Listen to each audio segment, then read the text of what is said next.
All right, guys, let's do this in 5, 4, 3, 2, 1, no.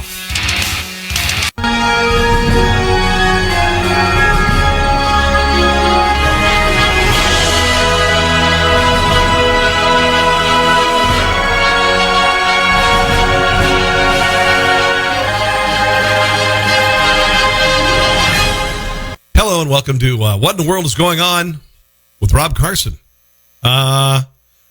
This show is basically a take on the day's events from a libertarian-leaning conservative perspective. It's not all political. Although I do cover politics quite a bit. Anyway, for those of you who haven't joined me, welcome to the show. I'm going to cover a lot of stuff today. The impeachment hearings on Capitol Hill. I've got some audio from both sides, video from both sides. It's a joke, it's a sham, and I'm going to explain to you why it's that in a very short time. So lots of audio from that. Also, the RNC comes up with a really, really, really good pro-Trump ad. Michael Bloomberg has come up with a really, really bad anti-Trump ad. I have an interesting comparison between Michael Bloomberg and another famous billionaire publisher who ran for president. That's on the way. Donald Trump goes after Greta Thunberg. A brawl erupting at the KState KU game. Robert Downey Jr. defends a controversial role now. Wasn't controversial then. Well, it was, but it's one of the best damn things ever. A grandma goes off on millennials. A Miami police captain suddenly decides that he's not Hispanic, he's black to get a promotion. Among other things. All that's coming up. Let's talk about the impeachment hearings, the shift sham, the whole deal going on at Capitol Hill. It was so boring yesterday that they basically cut away the soap operas on CBS, I believe. I think there are still soap operas on. But it all started yesterday. I'm going to get into very shortly an interesting piece by Real Clear Politics, and I have said from the get-go, and I have said this before anybody else did, that the whistleblower inside the White House, the one that we've heard so much about, who basically heard secondhand a call from Donald Trump to the president of Ukraine, which Donald Trump released the transcript, showed there was nothing there. But I have proof now that there was a plant in the White House. And I've said this from the get-go. There were insiders in the White House when Donald Trump took the White House. Does this surprise you? The DNC and Hillary Clinton got a FISA warrant to spy on the Trump campaign. You know they were spying in the Trump transition team, and they had plans in the White House for the beginning of the presidency. And they were instructed by the DNC and Adam Schiff, find something. Find something. I said this. Find something, anything. Listen for something that we could construe as impeachment worthy, even if it is on the cusp. We know that the mainstream media will cover or carry our water for us. That's the comfort that they have. So they came up with this phone call that the president even shared the transcript. So there would be no doubt. And Adam Schiff in a hearing in the House made up the transcript, and the press ran with it, and nobody said anything about it. This is what I've said from the get-go. It was an inside job. It's been an inside job all the way. That said, let's start with Adam Schiff, who I just cannot stand to listen to. Adam Schiff at the beginning of the impeachment trial. Here it is. Chief Justice, Senators, and Council. Very solemn, by the way. It's very solemn. House managers, on behalf of the House of Representatives, rise in opposition to Leader McConnell's resolution. Let me begin by summarizing why. Last week we came before you to present the articles of impeachment against the President of the United States for only the third time in our history. Those articles charge President Donald John Trump with abuse of power and obstruction of Congress. The misconduct set out in those articles is the most serious ever charged against the President. The first article, abuse of power, charges the President with soliciting a foreign power to help him cheat in the next election.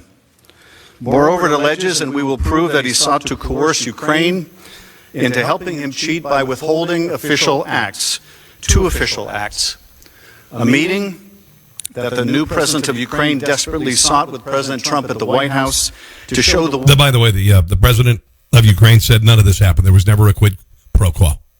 So that's already been dispelled. And then they're going to pound this for the next couple of days. Hello there, Deanna. Hello, Pat Langan. What's up, Greg? And Kevin, the brothers, the Langan brothers are watching, ladies and gentlemen. World and the Russians in particular, that the Ukrainian president had a good relationship. Okay, again, the Russian collusion thing is gone. Let it go. It never happened. It was promised by Adam Schiff there would be some irrefutable evidence that there was Russian collusion. Never happened. With his most important patron, the President of the United States. The Ukraine has been a piggy bank for the Democrat and Republican Party for decades. Okay? Donald Trump is the first president who didn't need it to be a piggy bank because his piggy bank's already full. And even more perniciously, President Trump illegally withheld almost $400 million. No, they got the aid, actually, and it wasn't blankets either. In taxpayer-funded military assistance to Ukraine, a nation at war with our Russian adversary. Which Barack Obama was aware of and sent them blankets. To compel Ukraine to help him cheat in the election.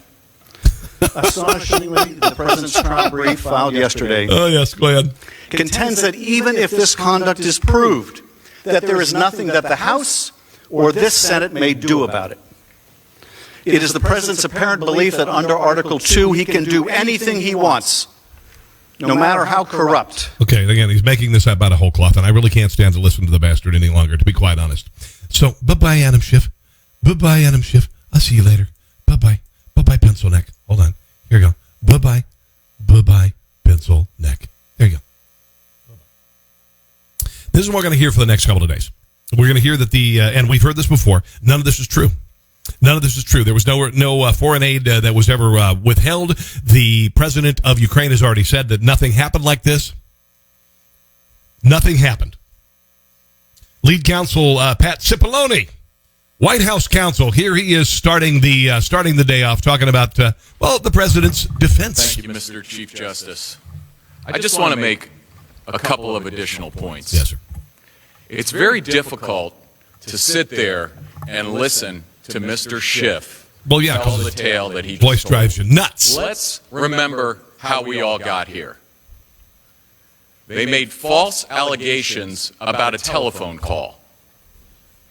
The President of the United States... And that was what this is all based on. A phone call. Heard secondhand by a plant in the White House. I'll expose who the plant is in just a second. Declassified that telephone call and released it to the public. How's that for transparency? Ta-da!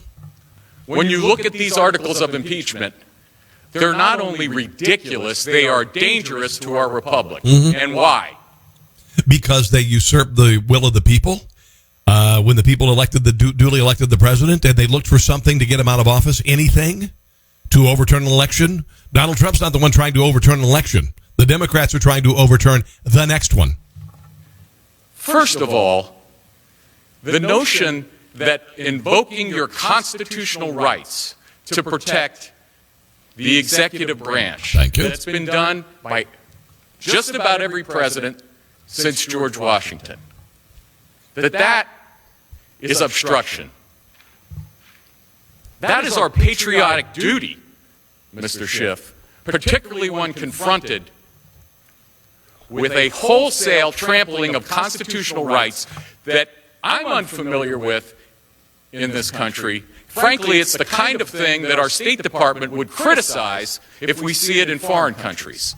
We've never seen anything like it. And Mr. Schiff said, have I got a deal for you? Abandon all your constitutional rights. They're not here to steal one election. They're here to steal 2 elections. Here we go. It's buried in the small print of their ridiculous articles of impeachment. They want to remove the President Trump from the ballot. They won't tell you that. They don't have the guts to say it directly, but that's exactly what they're here to do. Now, I don't want to play these sound bites ad nauseum here, guys, but today Adam Schiff said that the election process has been corrupted. He said that it has been corrupted and that it will not be fair. That 2020 will not be fair. He's already saying that 2020 will not be fair. It has been corrupted, has been upset, and therefore this president needs to go. Therefore the Democrat Party needs to be in control of it. These are scary times, kids. These are very scary times. Max Holliday joins me. Hello, Max. It got a little bit juicy last night, and there was some yelling, and there was a lot of caterwauling and a lot of name calling, particularly by the Democrats. Adam Schiff is a despicable human being. The Nadler is a despicable human being. Here's Justice Roberts stepping in to kind of calm things down. I think it is appropriate at this point for me to admonish both the House managers and the President's counsel in equal terms to remember that they are addressing the world's greatest deliberative body. It was. One reason it has earned that title is because its members avoid speaking in a manner and using language that is not conducive to civil discourse. In the 1905 Swain trial, a senator objected when one of the managers used the word pettifogging, and the presiding officer said the word ought not to have been used. I don't think we need to aspire to that high a standard, but I do think those addressing the Senate should remember where they are. Okay, thank you there, Judge. By the way, pettifogging has been trending on social media. People are rushing out to find what it means. You want to know what it means? You ready for this? Pettifogging? It means to focus unnecessarily on petty details, especially when employing underhanded legal methods. Well, there's your Democrat case right there. This is great. It's a means to focus unnecessarily on petty details, especially when employing underhanded legal methods. This is fantastic. This is fantastic. The world's greatest deliberative body. It was at some point, but unfortunately it's descended into hell. It is nothing more than just a giant partisan political. This whole impeachment is purely political. From day one, the Democrats wanted this man impeached, and I know, and now it's provable that there was a plan in the White House. This, according to Paul Sperry, Real Clear Investigations, Real Clear Media. This is a pretty fascinating piece. So the whistleblower is Eric Charmella, CIA analyst. All right? He was buddies with a Sean Misko, who worked in the White House. Both were Obama administration holders working in the White House on foreign policy and national security issues.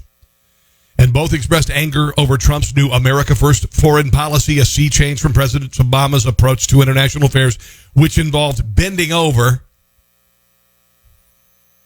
These two may have started the whole impeachment process. Just days after he was sworn in, they already were talking about trying to get rid of him, said a White House colleague who overheard their conversation. First person, not second person, not another person hearing about a phone call from somebody else. Hello, Ryan, what up? They weren't just bent on subverting his agenda, the official added. They were plotting to actually have him removed from office.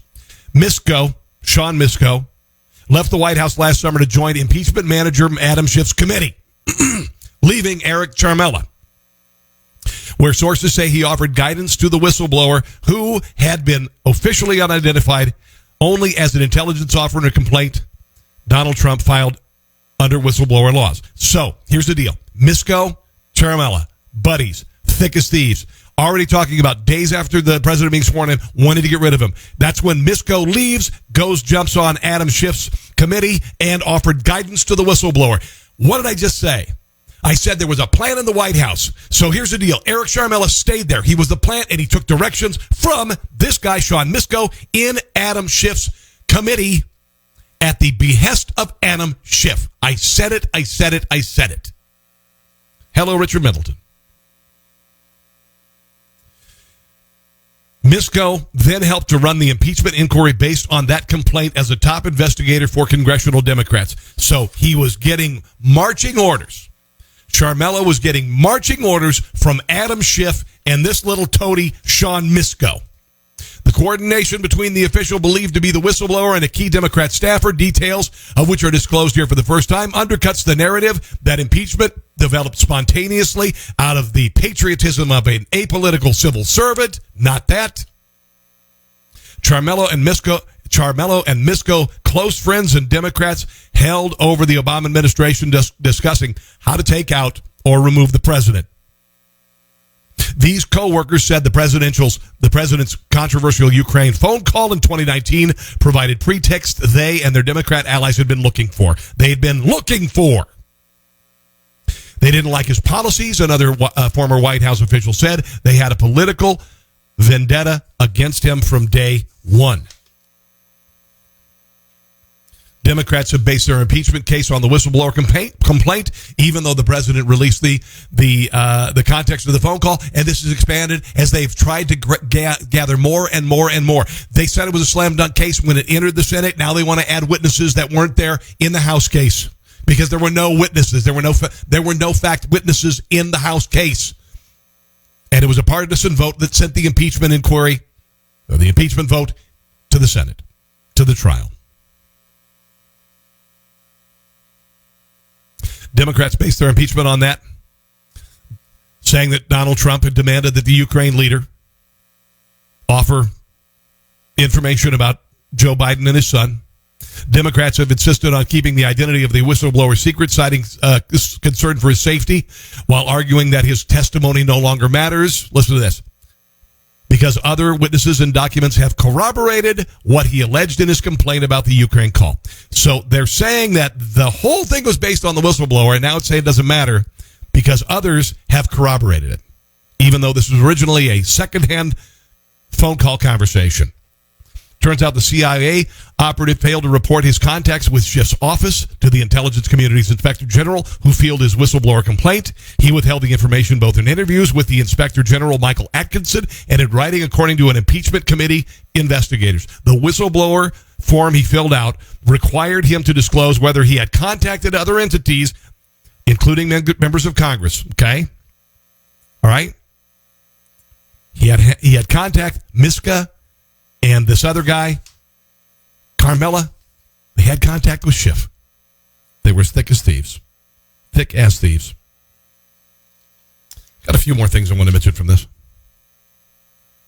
Schiff has classified the document secret, preventing Republicans who attended the Atkinson's briefing from quoting it. Even impeachment investigators cannot view it outside a highly secured room known as the SCIF in the basement of the Capitol. Lawyers representing the whistleblower have neither confirmed nor denied that Carmela is their client. And just as the whistleblower complaint was made public in September, Carmela's social media postings and profiles were scrubbed from the internet. So as he is named, as the whistleblower complaint came around, Carmela's social media posts disappeared. Isn't that convenient? Hello, Greg. Hello, John. Carmela is a Obama holdover registered Democrat. In early 2017, expressed hostility toward the newly elected president during White House briefings to co-workers. They added that Carmela sought to have Trump removed from office long before the filing of the whistleblower complaint. Two NSC co-workers told RCA, that's Real Clear Investigations, they had overheard Carmela and Misko, who was also working for the NSC as an analyst, making anti-Trump remarks to each other while attending a staff-wide NSC meeting called by then National Security Advisor Michael Flynn, where they sat together in the South Auditorium of the Eisenhower Executive Building, part of the White House complex. The all-hands meeting, which happens a lot in the White House, held about 2 weeks into the administration, was attended by hundreds of NSC employees. They were popping off about how they were going to remove Trump from office. No joke, said one colleague, who spoke on condition of anonymity, because he doesn't want to die. A military staffer detailed to the NSC, who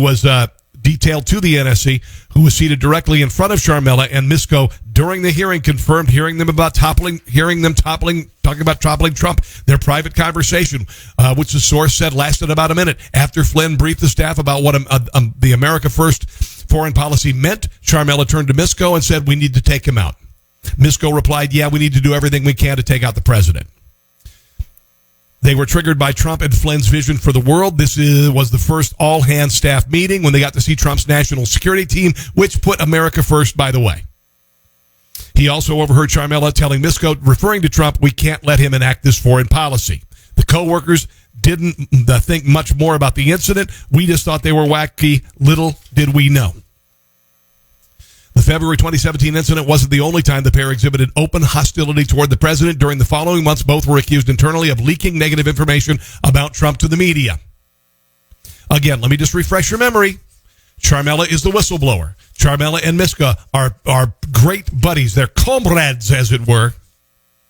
They're talking about needing to overthrow the president, to turn this over, to not follow his foreign policy, and Misko leaves his position to join Adam Schiff, to join Schiff's impeachment committee. So both of these guys want the president removed from office. This one stays as the whistleblower. The other one goes to Adam Schiff's impeachment committee. He's feeding information via Schiff. This is Schiff. Actually, this should be Schiff. Schiff to Misko to Charmella. Listen for anything. Here I am. How are you today, sir? Very well, I thank you. Run and hide. Anyway, here we are. Schiff, Miska, Carmella. Get anything you can.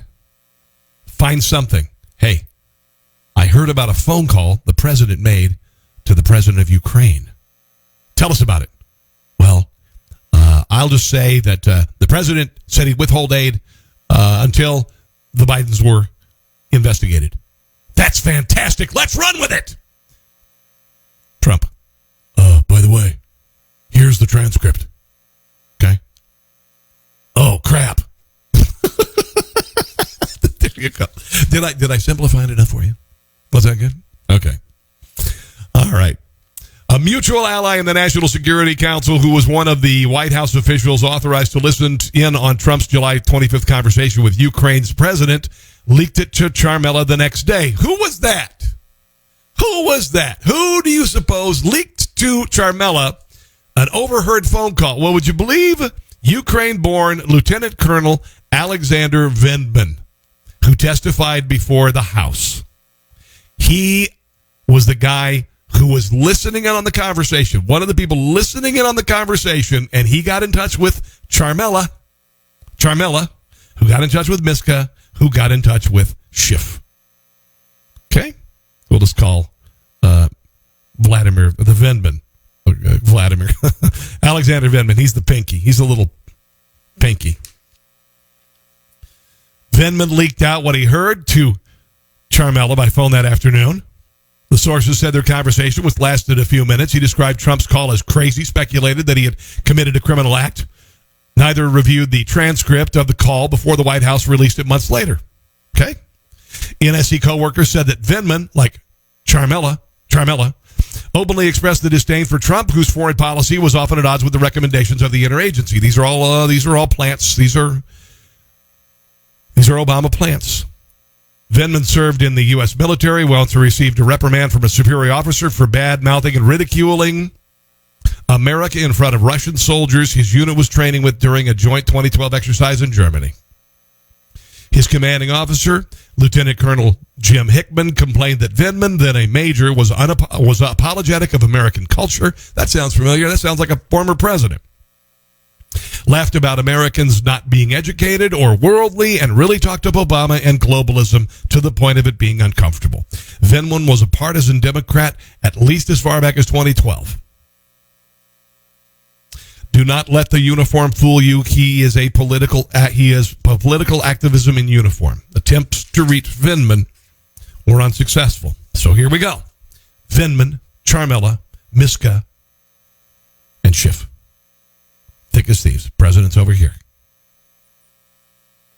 Fred Fleets fielded a number of whistleblower complaints from the intelligence community. As a former senior House intelligence staff member, said it was obvious that the CIA analyst had received coaching in writing the 9-page whistleblower report. From my experience, such an extreme polished whistleblower complaint. This is from this guy over here, Miska. He appears to have collaborated in drafting his complaint with partisan House Intelligence Committee members as well. Schiff! I think I've done a pretty good job simplifying this for you, kids. So, once again, Vindman, Charmella, Miska, Schiff, Trump. Listens to the phone call, relays the contents of the phone call to this guy, Charmella, who relays it to this guy, Miska, who relays it to Schiff. These two had been working together for anything. This is the best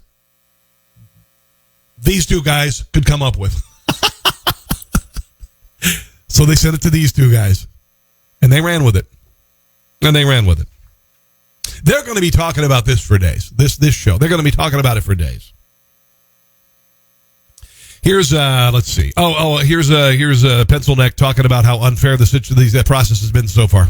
Good morning. Last night we received for the first time the text of the McConnell resolution that will govern the trial. And we could see why this resolution was kept from us and from the American people. This is nothing like... Kind of like the hearings that you had before the House in the basement where the president had no representation. Kind of like that, you mean? ...process that was used in the Clinton trial. To begin with, and this is, I think, most... No, there's much more openness, actually, from the House in the Clinton trial. In the Clinton trial, both Senate leadership worked out a bipartisan proposal for how the trial would be conducted. You sent a partisan impeachment to the Senate. It was purely partisan. Obviously has not happened here. Senator McConnell did not consult. If it were factual, if there were any truth to it, if it was anything but a partisan witch hunt, then you would have had some Republicans jump on in the House. At all, with Senator Schumer on the contents of this text, I would imagine that Senator Schumer only got to see it probably around the same time that we did in the House. Boo frickety who. And the reason this was kept hidden is that it does not prescribe a process for a fair trial. What about the American people? You think what happened in the House was fair? You think what happened in the House and before it was presented in the well of the House, that was fair? Want to believe that the Senate will give both the president and... Oh, boo frickety. You know what? I can't stand. Get out of here. Get out of here, you steaming pile of Schiff. All right. I got some more stuff I want to share with you. I want to talk real quick here about a product that I absolutely love. It's called Dots Pretzels. Dots Pretzels are glorious. They are buttery. They are salty a little bit. They are garlicky and oniony, and they're absolutely frigging amazing. You will eat them if you get a bowl of them in front of you. You don't need anything else. You don't need ranch dip. You don't need anything else. You just, if you're hanging with your family, very rarely it's like one thing, bowl of popcorn. Okay, that's fine. Bowl of Dots Pretzels. Oh my God, it's fantastic. You will love Dots Pretzels. They are amazing. If you can't get them in a store near you, go to dotspretzels.com, dotspretzels.com. Order them there. Okay? Can I get some love? Give me some emojis here, guys. And if you would, while the show is going, will you share with other people? Going to do some more political stuff. Then I got some non-political stuff we'll get to very shortly. Dots Pretzels, ladies and gentlemen. Find them up and down in stores everywhere, up and down the I-29 corridor in the Midwest, also in the Southwest, out of Phoenix. Dotspretzels.com. If you can't find them, if your grocer doesn't have them, ask for them. Say, I want some Dots Pretzels. Because they're freaking awesome. Here is the president in Davos. And you know, I had heard Rush talking today about how when Nixon was under the impeachment inquiry, he hunkered down at the White House. This president has not hunkered down at all. In fact, he's just blowing them away over in Davos, showing off how well the American economy is doing, how well African Americans are doing, how well women are doing. It is leading the world. He is putting them to shame. And here he is talking about the impeachment inquiry and trial in Davos. Mr. President, what is your message to the senators at your independently here in Davos and in Washington, D.C.? Well, we're here meeting with world leaders, the biggest, most important people in the world, and we're bringing back tremendous business in the United States, and they're all here to see. I'll be making a speech, and then we'll be leaving shortly. But I think it's very important. The other's just a hoax. It's the witch hunt that's been going on for years, and frankly, it's disgraceful. But thank you. We look forward to being here. Klaus has done a fantastic job. And again, we're meeting with the biggest companies in the world, the biggest businesses in the world, and world leaders, all for the benefit of the United States. So we look forward to the meetings. That's right on climate change, Mr. President. Well, I'm a big believer in the environment. The environment to me is very important. Thank you. All right, there you go. So there's the president in Davos. He was asked about Greta Thunberg, who's over there as well. Let me see. I got a little bit. Here is, hold on. Let's see if I can find Donald Trump on Thunberg. Maybe I didn't. Here's Donald Trump talking about Greta Thunberg, the 16-year-old who needs to get her butt to her classes and mind her own business and stop telling the adults how to live their lives. Yes, Mr. President. Here he is. You were the keynote speaker here, but you shared some of the spotlight with a Scandinavian teenager, Greta Thunberg. Oh, that's right. Who you had said needs to work on her anger. She had some very harsh words. I didn't say anger, I said anger management. Yes, sir. She had some very strong words here that the United States and other industrialized countries need to do more. Do you still feel... And honestly, and hello, James and Amy and Lynette. Greta Thunberg is a kid. All right, she's a kid whose parents invested $4 million and got her a yacht and sailed her across the ocean so she could preach at us about how she has been absolutely tortured by her parents to believe that the world is ending in 12 years. She has been brainwashed to think the world's going to end in 12 years and that she has no hope, and therefore she feels like she should lecture the rest of us on how to live. And Donald Trump, I think, is having none of it. And I'm sorry, and you can say what you want about age, but gain some life experience, gain some knowledge, present something that is reasonably intelligent. Don't just throw a tantrum. That you're doing enough. How old is she? She's 17 now. Oh, yes. That's good. But what is your response to her? She beat me out on Time Magazine. But do you hear from other world leaders and business leaders who said that they think that she has a message that No, I didn't, actually. But I would have loved to have seen her speak. I did not. No, not at all. I think aspects of it are... talking about the climate change is a hoax. They put it at a level that is, unrealistic to a point you can't live your lives. Like the world's going to end in 12 years, which they've been saying for years, and it hasn't. We want to have the cleanest Al Gore said by 2013 the polar ice caps would be gone. Why is anybody listening to him? water on Earth. We want to have the cleanest air on Earth. No, Republicans want dirty water and dirty air. Oh, yeah, we all have to drink the same water and breathe the same air. Numbers, as you saw, we had record numbers come out very recently. Our numbers are very, very good. Our environmental numbers, our water numbers, our numbers on air. Okay, great. I trust you. Ted Cruz had this to say thus far about the impeachment hearings and the impeachment trial going on in the Senate. I thought it was kind of actually clever of Mr. Cruz. Here it is. We've seen one motion after the other. They've been redundant. They've been making the same arguments. This seems to be a time for Adam Schiff and the House managers to lecture the American people and to attack the president. But, there's an old saying that if you have the facts, you bang the facts. If you have the law, you bang the law. If you don't have either, you bang the table. And if you're a Democrat, you bang the intern. Well, this afternoon we've seen a whole lot of table banging. Whole lot of table banging. And at the end of the day, we're in the same spot we were in when we began the day, which is bang an intern on the table. I think Bill Clinton tried that. House articles of impeachment that were passed on a partisan basis. Well, the Resolute desk. They don't meet the Constitution. Kind of a table. Standard, and that's why the end of this process, after a fair proceeding, after hearing the arguments of the House managers, after hearing the arguments of the president, the end of this proceeding is going to be an acquittal because the House managers still can't meet the constitutional threshold. There you go. There's Ted Cruz.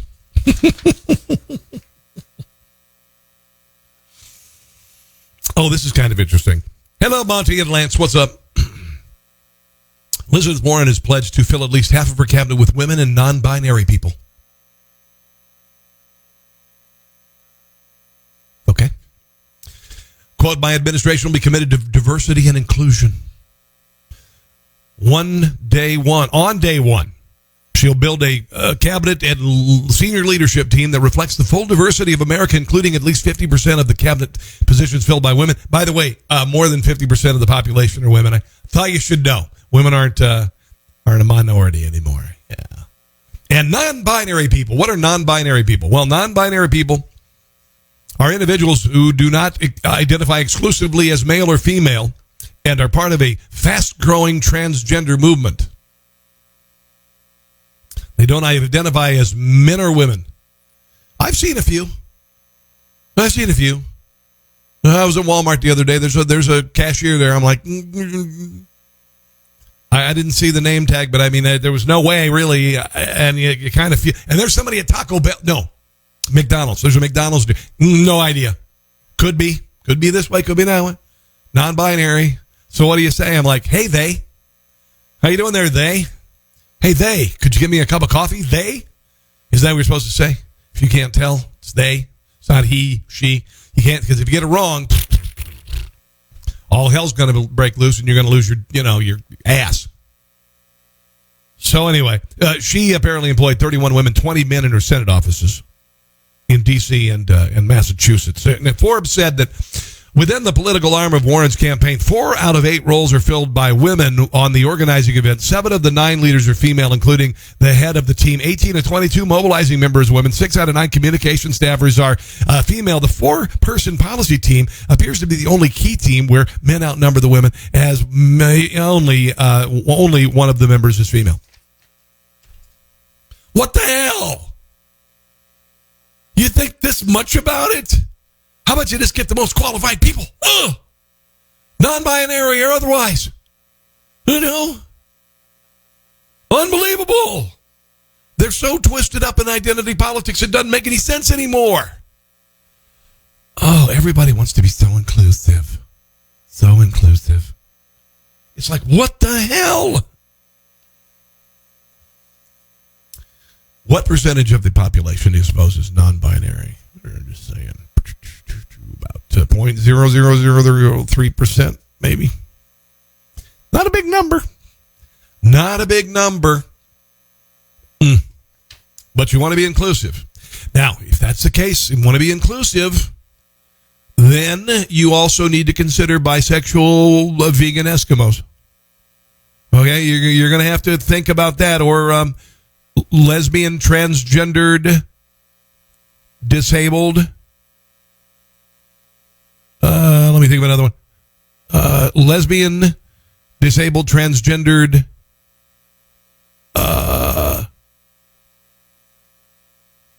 women. I don't know. What? Honestly, what? I mean, there's some things about me that make me kind of unique. I mean, I'm a white guy. Don't get me wrong, but there's got to be some other stuff going on there. I'm not non-binary. I'll tell you that. I'm pretty binary. Hold on a second. Very binary. Terrific new ad put together by the NRSC. Okay, that basically destroys the Democrat impeachment push. Let's watch it, shall we? They never wanted him to be president. Pretty much. They never even thought it was possible. This isn't the real presidential run. Trump will not be president. He will never be president. But then, America spoke. A complete earthquake. Donald Trump wins the presidency. And when President Trump was sworn in as the 45th president of the United States, the left lost it. Pretty much. By the way, that was Inauguration Day. Okay? If you think that the left, only decided they wanted to impeach Donald Trump like the last year, oh no, it happened here. Impeachment sham started the day he was elected. The first headline of the Washington Post before the president was inaugurated was that we're going to impeach him. I will fight until he is impeached. We're going to go in there and impeach the motherfucker. I'm concerned that if we don't impeach this president, he will get reelected. This is about preventing a potentially disastrous outcome from occurring next year. Okay, this is about preventing Donald Trump from winning the election again. They're impeaching me. You know why? Because they want to win an election. I should say, win again in 2020. And that's what this is about. Way they can do it. That's why Adam Schiff has said that the election cannot be depended on. You cannot be depended on because it has been corrupted. He is trying to usurp the will of the people in 2020. He's trying to already cheapen and take away the fact that Donald Trump is going to win the election. They know it. So let's be clear. This is not some neutral judgment that Democrats came to reluctantly. It's not some somber moment or serious exercise for the left. It is the predetermined end of a partisan crusade. Nancy Pelosi has said she's not going to send the articles of impeachment over. Wait a minute. It's not very serious if you're not sending over the articles. For handing out souvenir impeachment pens. Nice. Congress is wasting a lot of their time and our time. I've been a Democrat for 49 years. I'm very disappointed in the Democratic Party right now. They are trying to prevent President Trump from winning a second term. An angry mob is at the gate, but the United States Senate has the watch. The Senate exists for moments like this. Go Senate. So it's time for the adults in the room to have their seat at the table. Nancy Pelosi and House Democrats have had their turn. The sham is over. Thank you. A fair trial starts now.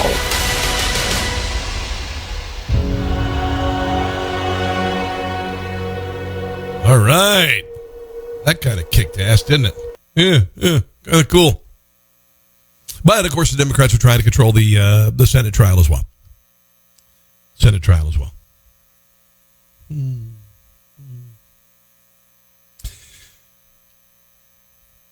Man who's not going to be the president of the United States, Michael Bloomberg. He's in the office, or in the race. Michael Bloomberg has dropped into the race thinking that he's a billionaire and he can buy his way into the White House. And he cannot because he's not likable. First of all, his policies are terrible. Hello, Greg, and hello, Victor, by the way. His policies are terrible. He tried to micromanage the people of New York. New York did not end up being a better place because of his leadership as the mayor of New York City. He tried to regulate the size of beverages and plastic straws, among other things.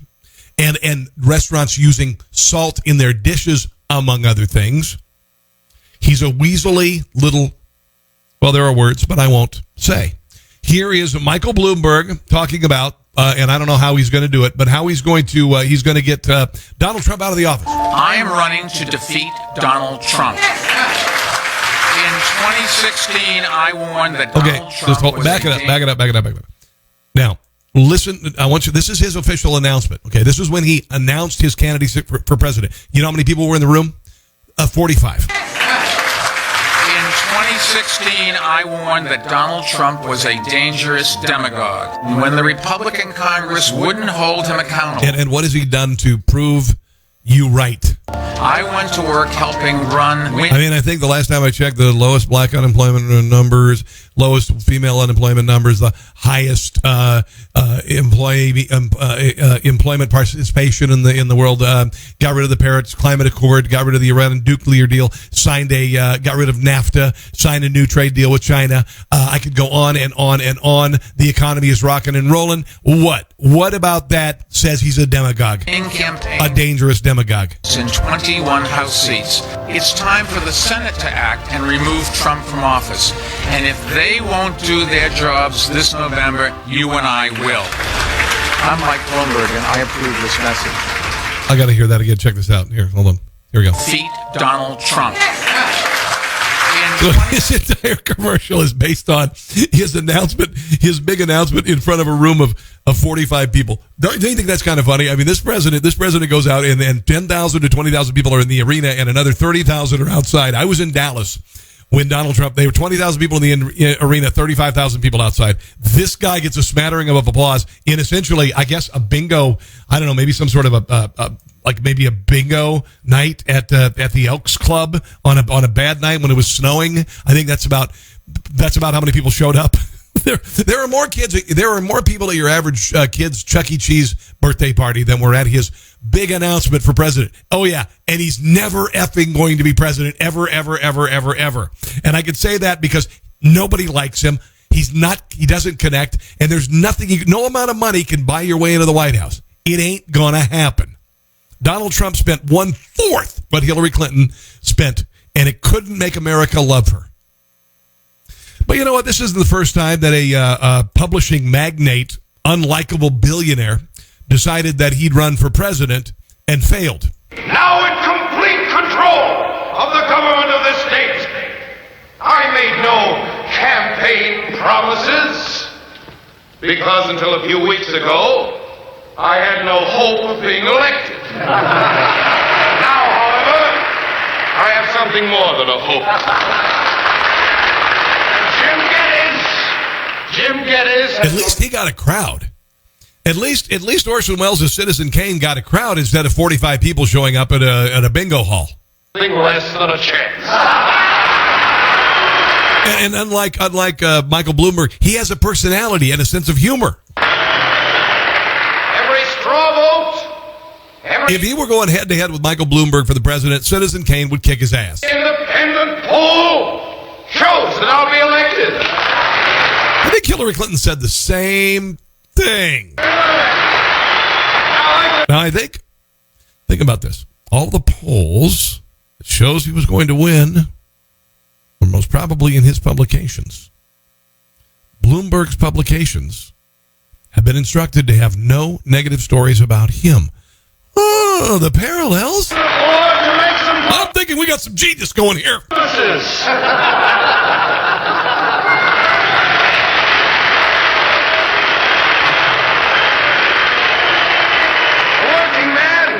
working man and the slum child know they can expect my best efforts in their interests.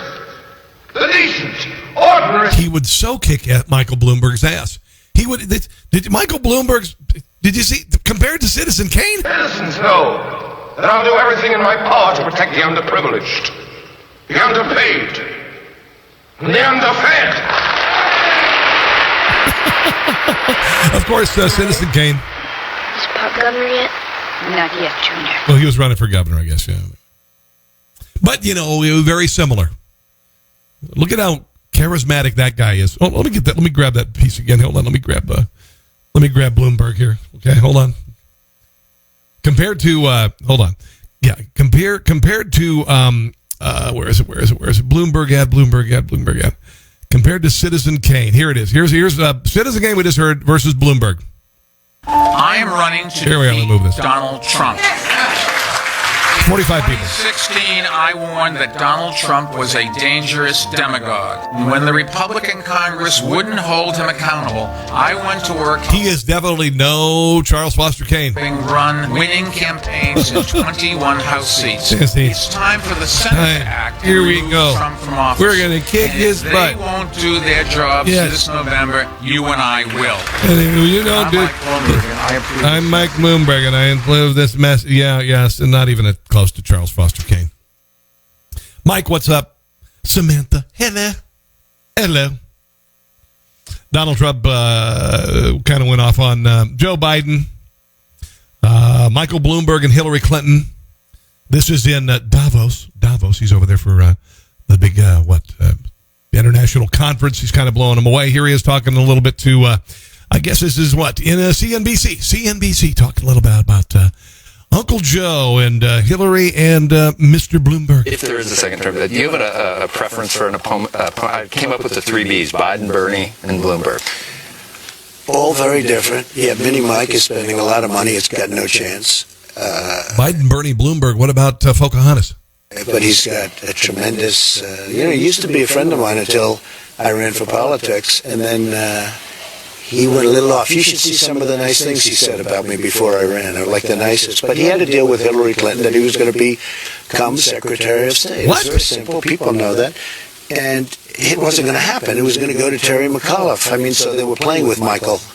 And it's too bad, but he's spending a fortune. He's making a lot of broadcasters wealthy, and he's getting nowhere. His ratings are terrible. You look at his numbers. I don't know if Joe's going to limp across the line, but I watch him. I watch him speaking. He can't put together a sentence, but it could be him, and it could be Crazy Bernie. I don't know who it's going to be.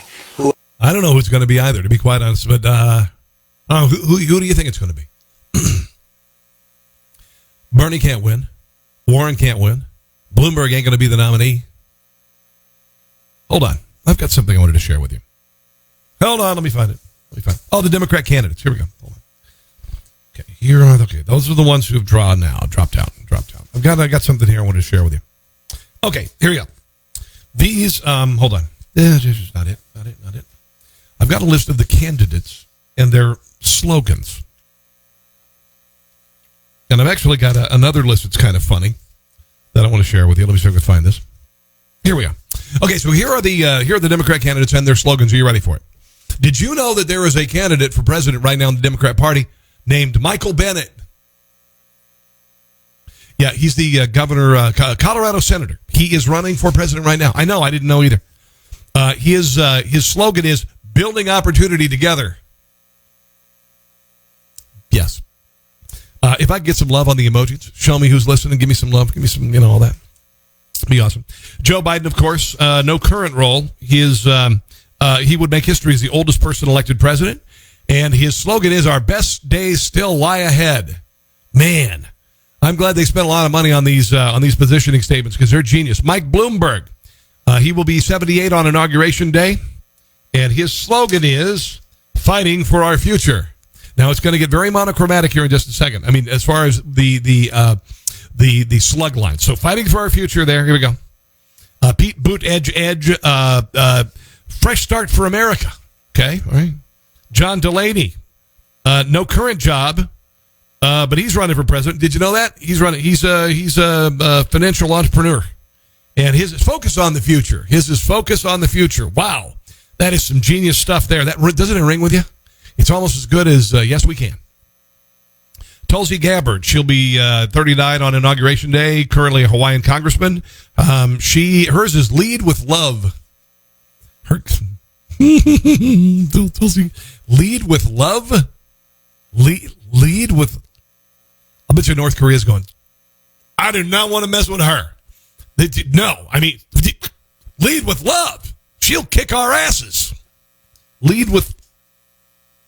Wow. Tulsi Gabbard's is Lead with Love. She's a Hindu.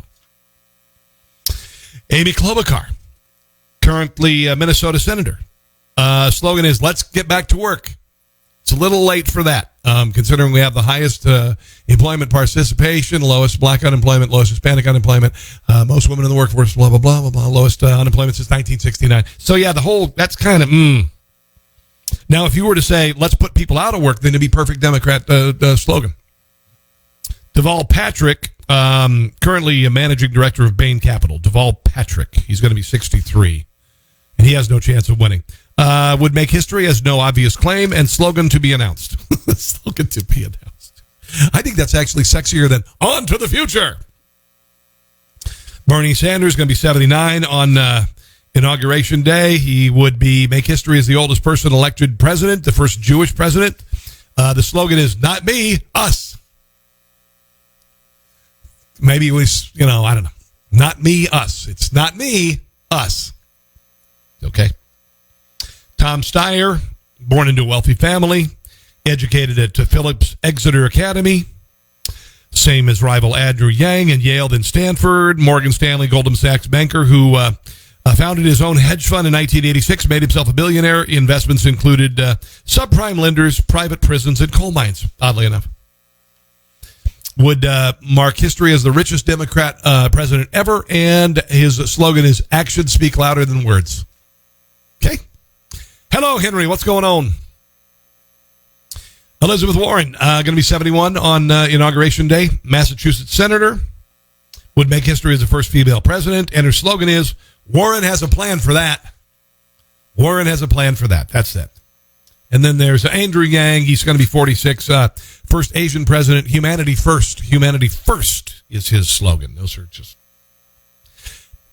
That's it? That's it? I got free pizza for everybody. There you go. How about that? How about that for a slogan? Wow. That's it? That's it? Oh, this is kind of interesting, I guess, to some degree. Senators enduring the marathon impeachment trial can get help from the chamber's candy desk, stocked with sweet treats. But coffee apparently is banned in the chamber. Here it is. There's the candy desk. Oh, there you go. Filled with confectionaries situated near the entrance to the Republican side of the Senate chamber. Been stocked by Republicans ever since Senator George Murphy in 1968. Candy desk is seat number 24, what has been since the 80s. It is currently occupied by Pennsylvania Senator Pat Toomey. I think Bill Clinton had his desk stocked with candy too. It's right here. You want some? Just go ahead and get some. It's right down there. Just open this drawer right here. It's right there. There's your candy. Help yourself. To Toomey reportedly asked to be placed at the candy desk because his home state is home to Hershey's, the largest chocolate manufacturer in North America. And it's stocked with Rolos, caramels, Milky Ways, Three Musketeer bars, peanut butter cups.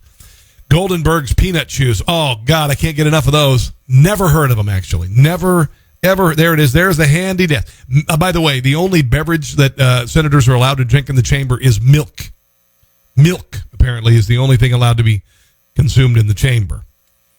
Apparently, that exemption dates back to 1966 when Senator Everett Dirksen received permission from the presiding officer to have a tall glass of milk. And if you've been in the chambers during a State of the Union or whatnot, it's not milk you're smelling in the air, kids. There's a whole lot of booze. Whole lot of booze. Okay, let's move on from political stuff, shall we? I think we should. But let's talk first of all about pit barrel cookers. Pit barrel cookers are amazing. They are made by this wonderful company, created by Amber and Noah Glanville. Noah is a guy who came back from his duty in Afghanistan, was greeted by veterans who fed he and his troops barbecue, and he said, I knew I was home. And he has experienced some PTSD, but you know what? He built a company. He started in a garage, moved to a Quonset hut, and now he's making pit barrel cookers by the thousands. This is the Pit Barrel Classic right here. It's a big old cooker about 3 feet high, about 18 inches across. You can use it as a smoker. You can use it as a grill. It is amazing. It's built like you wouldn't believe. You can buy all the accessories, meat hooks, the grill, the firebox starter. You can make corn on the cob in this. You can do anything. It's amazing. Pitbarrelcooker.com. Pitbarrelcooker.com. You can get the Classic delivered to your house for about $300. And you're going to keep it forever. You're going to keep it forever because they will last forever. Really easy to use. Learn the ways of the smoke. Learn the ways of the smoke, kids. If you don't know how to smoke and slow cook, then you need to learn. Okay, so a brutal brawl erupted between KU and KState Tuesday night. They had an ugly melee. It was right at the very end when the Kansas forward Silvio De Souza was stripped by the Wildcats' Duwan Gordon near midcourt as the Jayhawks tried to dribble out the time in their 81-60 victory. Gordon tried to go up for a layup. The Jayhawks' big man recovered, blocked his shot, sending Gordon to the floor, stood over him barking. That triggered benches brawling. And let's just watch some video, shall we? By the way, Kansas is number 3 in the country right now, and my son just happens to go there. And that'll do it, this version.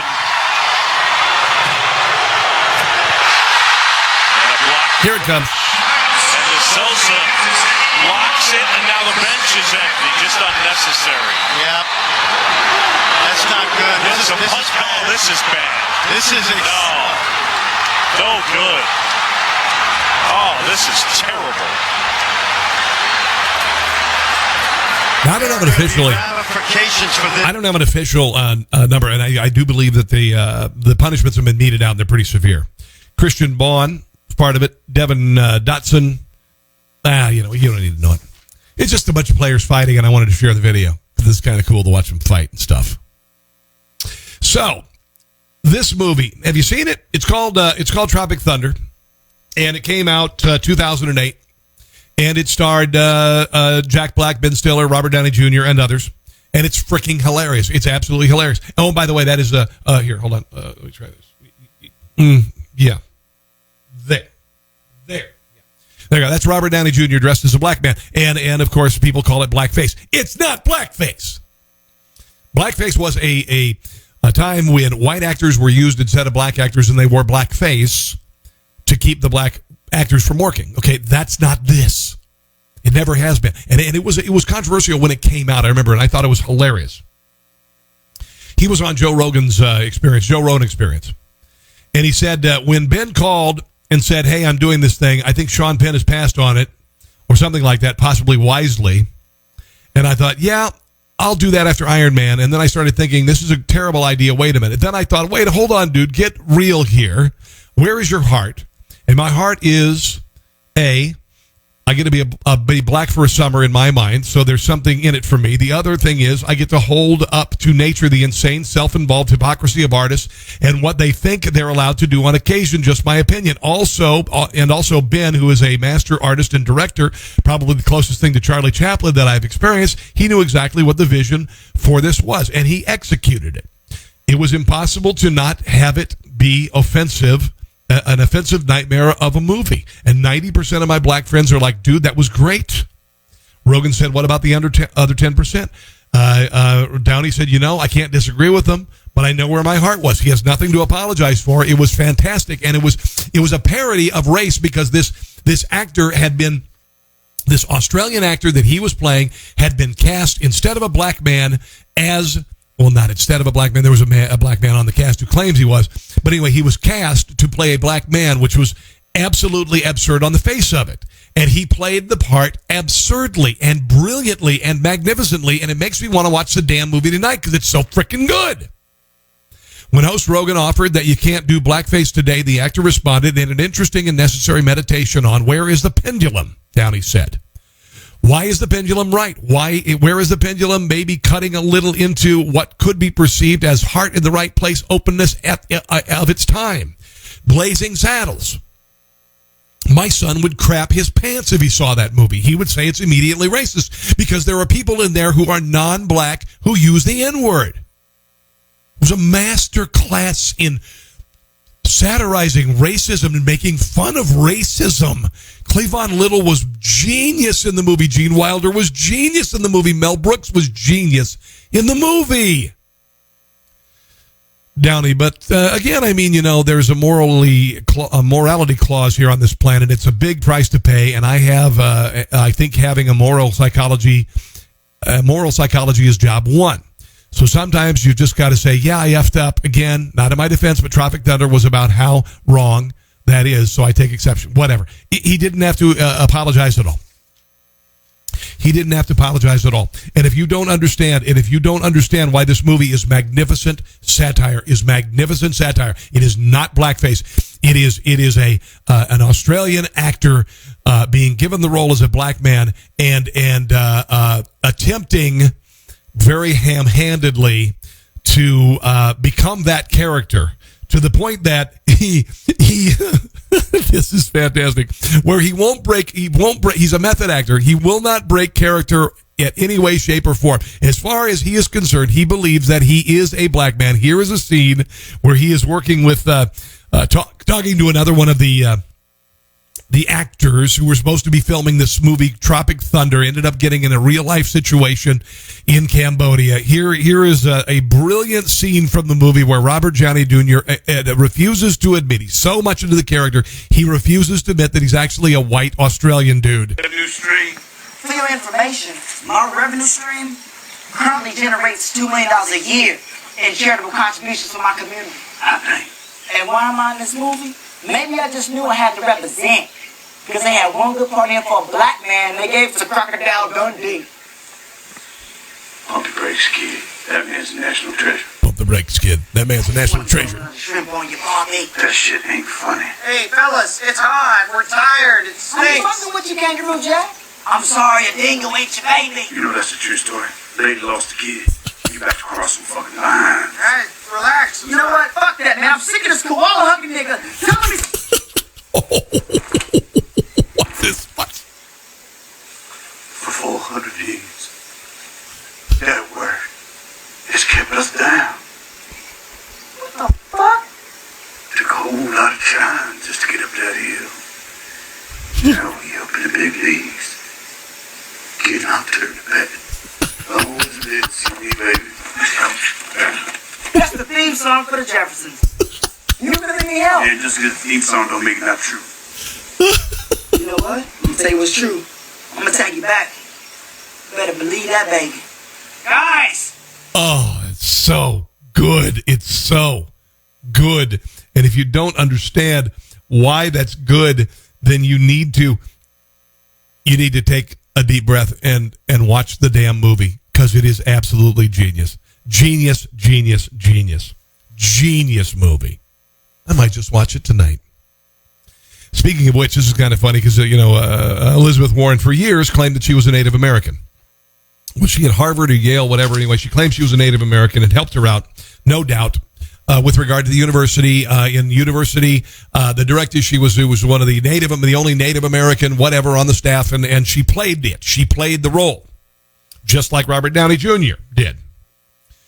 Controversial Miami police captain under fire this week for claiming he was black because of the one-drop rule. While speaking at a public meeting, Miami police captain Javier Ortiz, who is Cuban-American, appeared Friday to defend himself in front of the city commissioners. Listen, because it gets batshit crazy. At a meeting on racial equality in the department after Sergeant Stanley Jean-Poix, president of Miami's Community Police Benevolent Association, accused him of having identified as black on police promotional exams. Speaking to Commissioner Cardiman, Ortiz cited the one-drop rule, a centuries-old term that defines a person as black even if they just have one black ancestor, to back up his claim of having a mixed background. Ortiz had originally identified himself as a white Hispanic male when he joined the department, but later claimed he was black while applying for the promotion. Here is some of this testimony. This is. I'm just going to shut up. You've got to watch this. As far as Captain Carr, she loves to call me Latin male. I'm a black male. Yes, I am. And I am non-Hispanic. I was born in this country. That's how I feel. I have a question for you. Sure. So you classify yourself today as a black male? Yes. When you applied for the police department, did you classify yourself as a black male or a white male at the time? I think I put white male. I don't know if I know I put white male. You know exactly what you put on the thing. You said you're a white Hispanic. I don't know if I put Hispanic. No, I know. Listen, I know who I am, but it's also to make male. That is not a black male. I mean, maybe I'm stating the obvious. I could be wrong, but that is not a black male. Sorry? You put down Hispanic male, didn't you? Okay. As a man, I stand by it. When did you have this, You sure you're not a black female? Coming with God moment that you were black? When did God tell you that? Well, I learned that there's people in my family that are mixed and that are black. I see. Let's not talk about the degree of blackness. Oh, no, you're blacker than me. That's obvious. And well, I'd say that's fairly obvious, too. Thank you. Know anything about the one-drop rule, which started in the 20th century, which is what I want to see if I'm black. I might be a little black. Patty, my half says, do we have any black people in our family, Patty? Defines. How you doing? I am more Native American than Elizabeth Warren. I've got some Cherokee. Serious. Black male is, or a Negro. You would know that if you have one drop of black in you, you are considered black. You're probably black too, Joe. Can we do a DNA? You're probably black. Nobody sent me here, nor did the city. Everybody in that chamber could be black. Maybe the white people are actually the minority. Mm-hmm. Manager. I am my own man. That's right, and you're your own black man, I know. Yes, but now I'm being attacked. Yeah. Half of my family's Jewish. Probably didn't know that either. Oh! Thank you. You're fine. Thank you. He's Sammy Davis Jr. for crying out loud. He's a black Jew. Mr. Ortiz. He's Sammy Davis Jr. He was a black. Now he's Jewish black.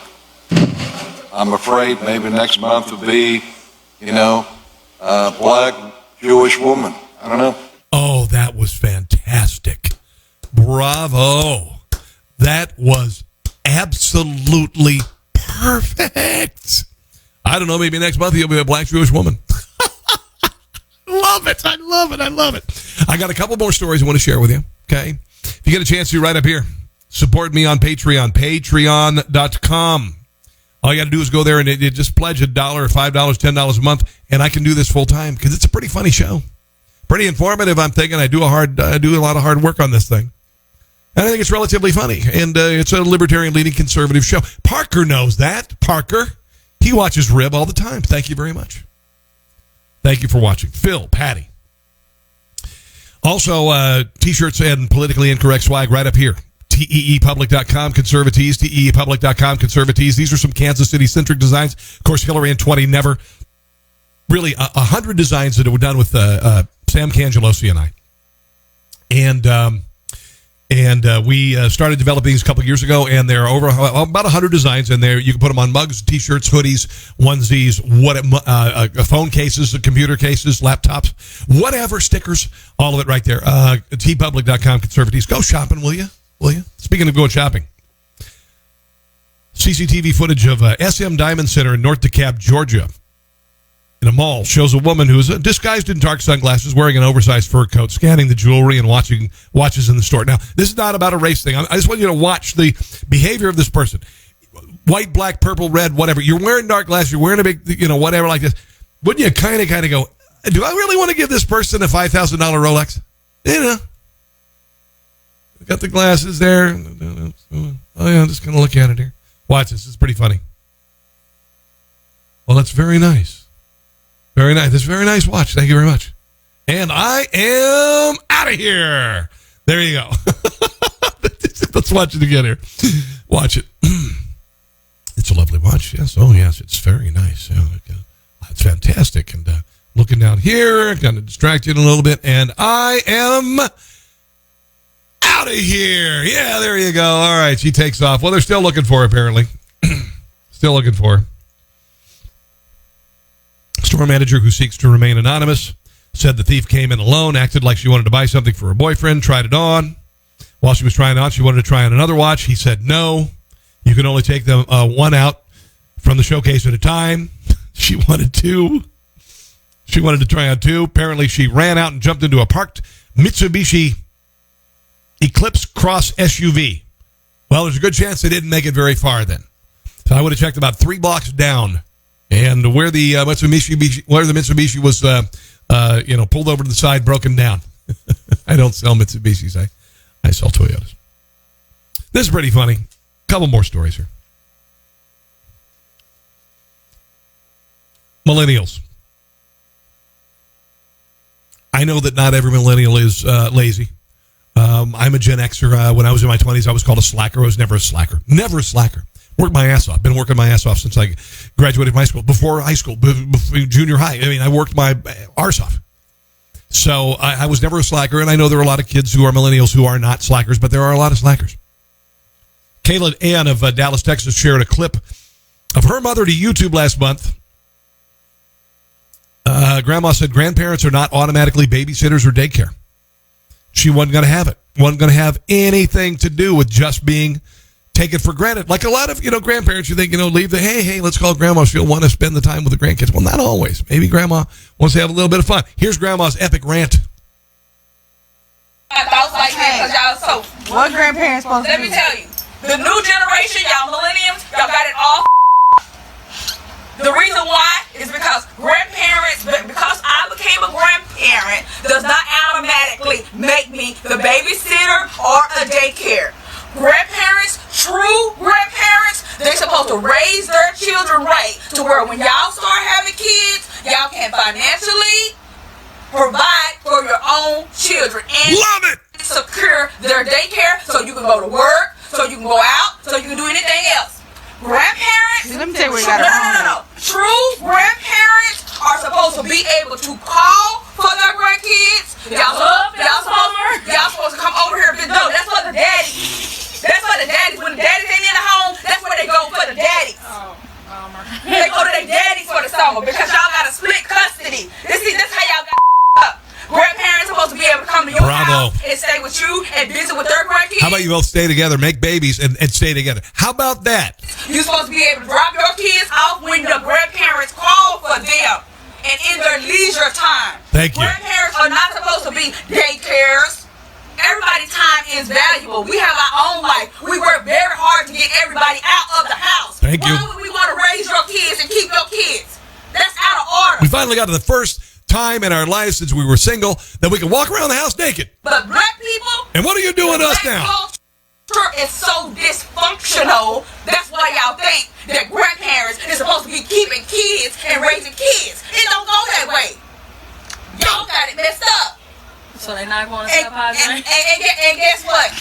Yes, stuff like that is a portion. I'm supposed to be able to say, yo, on the 27th, I booked for me and my grandkids. Everybody going. Whoever ain't going, I don't need y'all money. I don't need y'all nothing. I don't need nothing. I just need my grandkids. And the kids are laughing, but they won't be laughing much longer when grandma says, I'm done.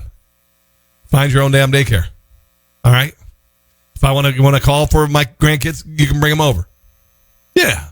Hell yeah. Hell yeah. Love it. I'm going to wrap things up with a weather phenomena that's kind of interesting.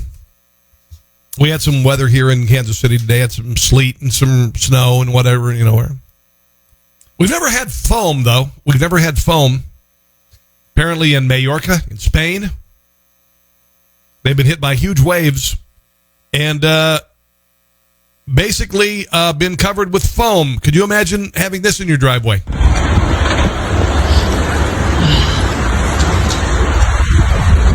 Let America.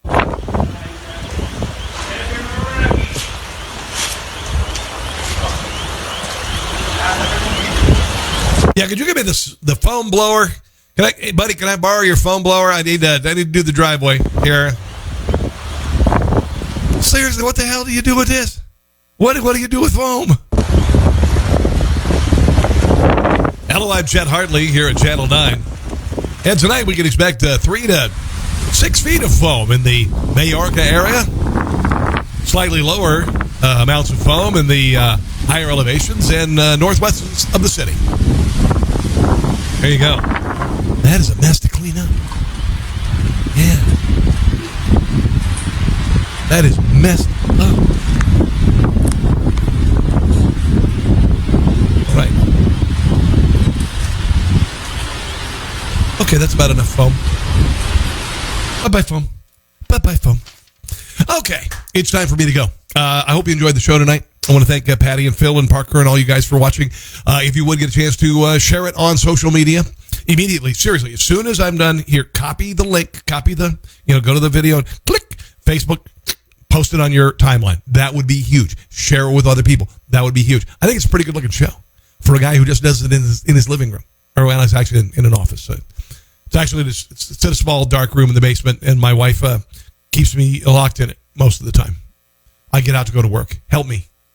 Anyway, thank you for watching me tonight, guys. As I always say, or want to say, this year, for the first time in our lives, 2020, is no longer hindsight. So, fall forward. Don't look back. God bless you, and I'll see you soon.